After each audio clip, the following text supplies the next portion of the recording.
de se donner les institutions et les personnes, ressources, pour qu'ils puissent atteindre le résultat par rapport aux promesses qu'il a faites aux populations, il s'en trouve encore des gens pour s'en plaindre.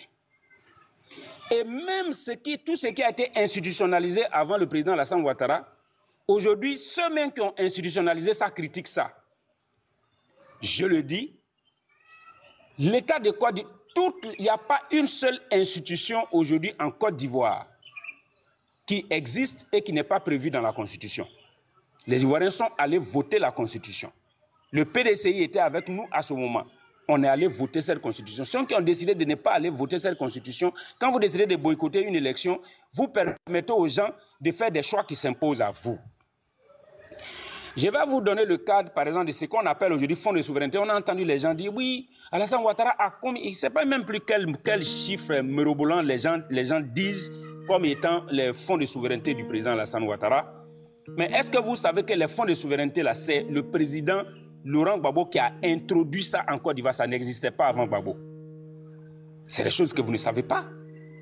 Mais en réalité, ça s'appelle fonds spécial, qui correspond à un certain pourcentage du budget de la structure qui permet donc, comment on appelle ça, au premier responsable de la structure de pouvoir gérer des situations d'urgence. Mais ça encore, aujourd'hui, on a l'impression que c'est Alassane Ouattara qui a créé ce qu'on appelle, les Ivoiriens appellent communément les fonds de souveraineté.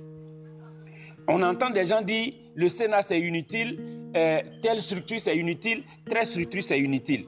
Mais vous allez vous rappeler, pour ceux qui ont suivi le débat entre le président Alassane Ouattara et le président Laurent Gbagbo à la veille des élections de 2010, toutes ces institutions aujourd'hui que lui-même ses partisans gore disent que c'est inutile. Le président Laurent Gbagbo, en répondant à une question sur ce plateau, a dit qu'il allait mettre en place toutes ces institutions. Ça me rappelle aussi que le président Laurent Gbagbo avait par exemple prévu créer 26 péages en Côte d'Ivoire. Le président Alassane Ouattara n'en est même pas encore à 12. Que les mêmes personnes là viennent dire que c'est de trop, etc. Permettez que le président donne à la Côte d'Ivoire les institutions fortes pour, comment on appelle. Mais moi, j'ai pensé peut-être que quand on dit que ces institutions sont de trop, on allait calculer peut-être l'argent de ces personnes et puis voir que c'est ce qui correspond à la dette que vous décriez tant. Mais non, ce n'est pas ça. Je voudrais vous dire, on va revenir sur la question de la gouvernance. Il n'y a pas encore eu de cas avérés de détournement des biens publics en Côte d'Ivoire sans qu'il n'y ait eu de sanctions. Je vais prendre quelques cas. On a déjà suffisamment parlé du grand frère Lansine Diaby, qui est un très bon grand frère à moi, que je voudrais ici saluer, parce que pendant qu'il était au fait, il a donné pour la Côte d'Ivoire. C'est pourquoi on l'avait nommé à ce poste-là. Et je voudrais le remercier pour tout son engagement pour le RHDP. Nous sommes tous témoins de ce que Lansine Diaby a fait comme mobilisation avec nos frères et sœurs de la diaspora pour soutenir le président Alassane Ouattara. Jamais on va le jeter. Jamais nous n'allons jeter le grand frère Lansine Diaby sous le bus. On ne va pas faire ça.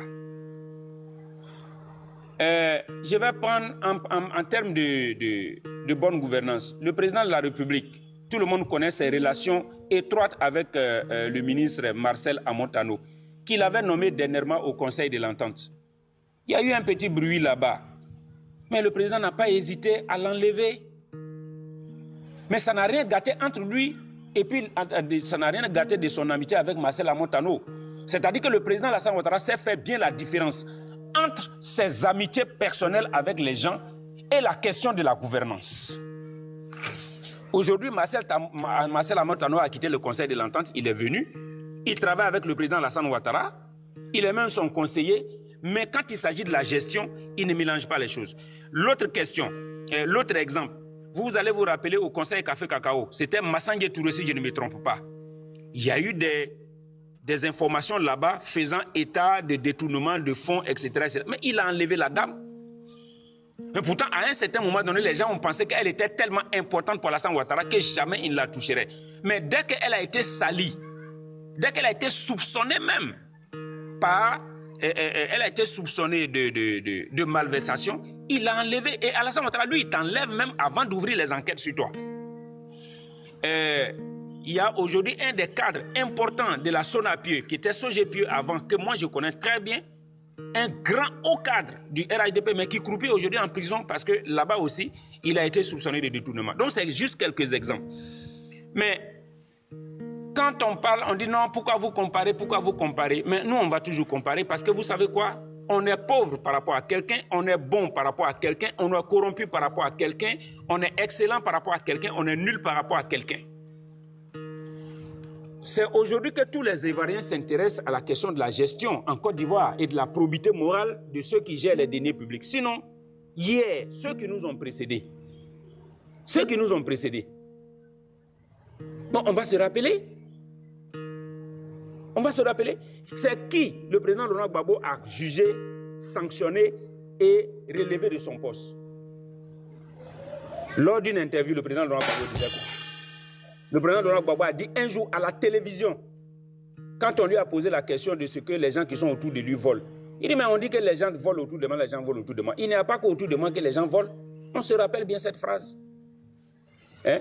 Je vais vous donner un exemple, peut-être que beaucoup d'entre vous ne le savez pas. Mais est-ce que vous savez que le fils de Boun Boabré a été pris à la rue Princesse avec 50 millions liquides la nuit? Il partait en boîte.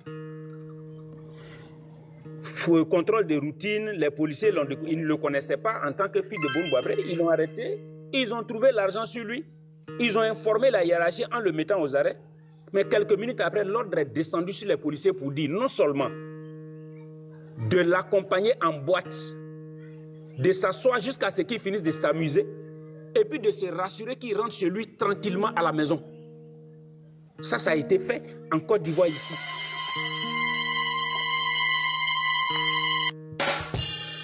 Les jeunes qu'on rassemblait tous les jours au plateau pour proférer des injures publiques contre l'opposition, contre la communauté internationale au plateau, mais ils faisaient quel travail les leaders de ces jeunes-là? Mais au moment où Gbagbo partait du pouvoir, mais tous ces gars-là, ils étaient cotés en milliards. Ils étaient cotés en milliards. Ça sortait même dans les journaux, telle personne, tel jeune patriote à 4 milliards, tel jeune patriote à 9 milliards, tel jeune patriote à 1 milliard. Mais ils n'ont jamais travaillé. Ils regroupaient simplement les jeunes au plateau pour venir proférer des injures chaque jour. Et puis, quand la grande masse rentre à la maison, ils se retrouvaient au palais présidentiel pour émarger au budget de l'État. Les dépenses non ordonnancées, quatrième exemple, les dépenses non ordonnancées. Mais c'est sous Gbagbo qu'on a entendu ça. Jusqu'à aujourd'hui, moi, je ne sais même pas qu'est-ce que ça veut dire. Dépenses non ordonnancées. Et puis, je vais vous dire, la célèbre phrase qui se promène aujourd'hui dans toutes les rues de quoi l'argent ne circule plus, l'argent ne circule plus. Vous savez ceux qui disent que l'argent ne circule plus? Eh bien, c'est ceux qui ne travaillaient pas et puis qui émargeaient au budget de l'État, là. Parce que c'est vers eux que l'argent circulait et puis qui était financé à ne rien faire. C'est ça qu'on appelle l'argent circule. Quand quelqu'un dit que l'argent circule, là, c'est-à-dire c'est quelqu'un qui n'a aucune occupation, qui ne travaille pas, qui ne rend aucun service à l'État, mais qui reçoit de l'argent des deniers publics des caisses de l'État de Côte d'Ivoire. Mais comme aujourd'hui, ça n'existe plus, c'est eux qui disent que l'argent ne circule pas. Mais quand le président Laurent Gbagbo était au pouvoir, est-ce que les militants du RHDP disaient que l'argent ne circule pas? Parce que les militants du RHDP ont toujours travaillé pour subvenir à leurs besoins. Aujourd'hui encore, Alassane Ouattara est au pouvoir. Vous avez entendu un jeune du RHDP dire que l'argent ne circule pas? Parce que comme à leurs habitudes, ils travaillent pour subvenir à leurs besoins. C'est ceux qui hier recevaient l'argent comme du biberon et qui ne le reçoivent plus, qui crient aujourd'hui l'argent ne circule pas. Donc il faut qu'on fasse un peu attention avec certaines choses. On devrait féliciter le président Alassane Ouattara qui aujourd'hui a réussi à inculquer à l'opinion publique ivoirienne que les populations, les peuples ont le devoir, ont le droit de contrôler la gestion des deniers publics.